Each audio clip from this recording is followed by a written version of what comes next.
Hi guys, for today's trade of the day, we'll be looking at the dollar yen. And as usual, we start off with the monthly chart.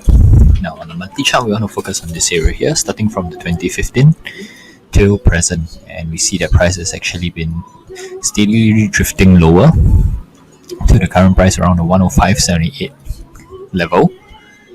And right now, just graphically, what I can see is that there's a support somewhere around here, this area here. So let me put that in.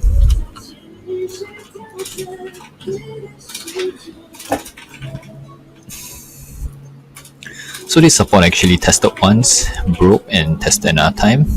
One more time in 2016, and price came close before being rejected off this level. So you can tell that this is roughly a key graphical support. So let's just label it as that, long-term support. I want to see whether this falls in line with any Fibonacci ratios. So we do a retracement. We take from the swing low here all the way to the swing high. And we pull out all the ratios. See that actually falls quite close to the 50% retracement level. So let's just select that. And if you look from the swing high here in 2015 and you draw a trend line, price is actually on a descending trend line, and the price action that we're seeing here right now is a descending triangle. Normally, classical chart pattern refers descending triangle as a sort of a reversal pattern, right? So we could actually see price come close again and probably break out to the downside, but because this is on a monthly, it will be quite some time. So now we just want to find a long-term resistance. What I'll do is I'll actually take an extension from this point here to draw a zigzag to the swing high and down to the current low. And let's open up all the Fibonacci extensions and find, we see that a 50% or even a 61.8 retracement extension forms at quite a strong resistance level. Right, so let's put this down. And let me change this to red to show this resistance, long-term resistance.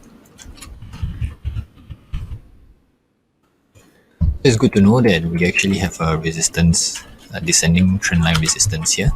And with that, let's go down to the weekly. And let me tidy up this chart.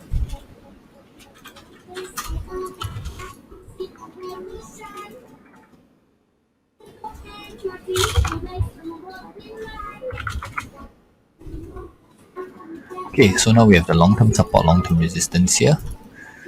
You actually see the price is sort of drifting downwards slowly, so let me just put back the descending trendline resistance. It's a very nice one because there's 1 touch, 2 touch, and 3 touch.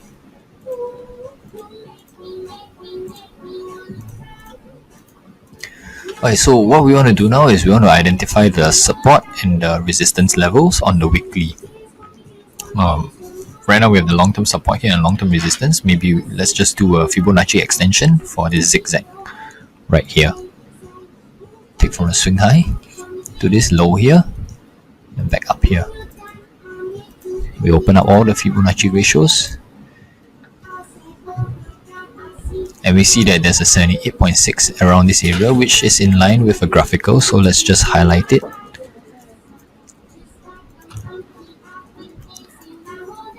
I will actually put it more to the graphical level at this current close open here of this candle.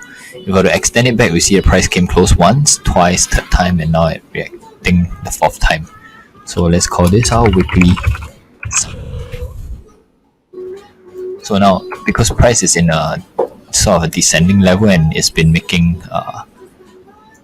lower high after this lower high, and yet it makes all the same lows. Currently, what I expect price to do is to bounce back up, however, only to this descending resistance trend line. Right, so we want to find whether the descending resistance trend line, apart from graphical, whether it also falls in line with any Fibonacci extension levels. We do another zigzag here, yet again.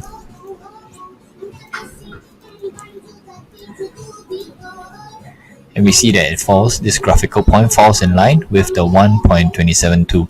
So happens that our 1.618 extension also falls in line at this graphical zone here, which is our long-term resistance level. Right, so let me just highlight that zone. It's easier to see.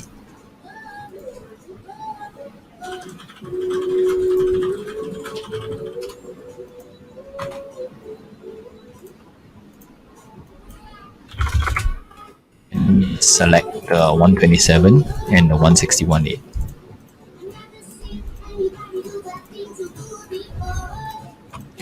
So our weekly resistance will be at this level.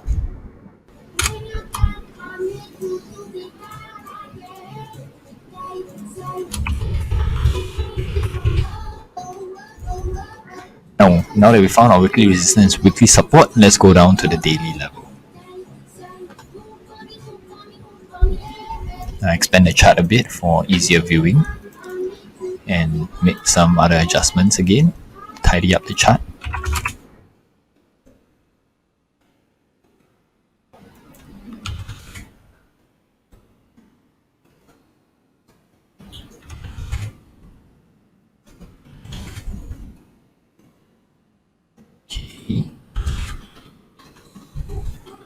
I can remove this descending trendline resistance because it's from the larger time frame, but right now what I want is just to focus on this area here.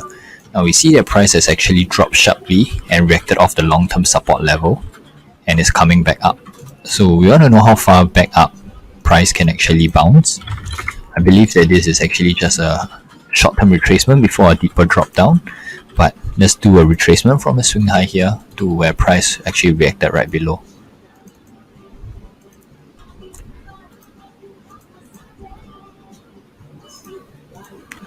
So we actually have a few levels, with the immediate level here being the 50%.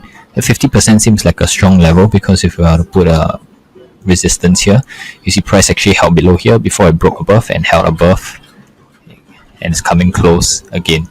Another level that we can possibly see is this 61.8 resistance, which is also a graphical overlap. So on the daily, this is what we have. I'd rather use this level, and I'll call this the upside confirmation. Right, this will be our upside confirmation, and I'll just highlight the 50% level. So let me just remind you guys again that on our longer time frame on the weekly, I was calling for a bounce above the weekly support and playing towards this weekly resistance, which was also the long-term descending trend line on the monthly and on the weekly. However, because price is holding in the middle of weekly support and upside confirmation, right now what I'll actually do is I'll wait for price to break above the upside confirmation, and once price breaks above the upside confirmation, I would actually enter at the market with my target at the weekly resistance and my stop loss at the weekly support. So this is how I play it on the daily. For now, it's just a wait and see to wait for price to break above the upside confirmation. So this will be our trade for the day for dollar yen. Thank you.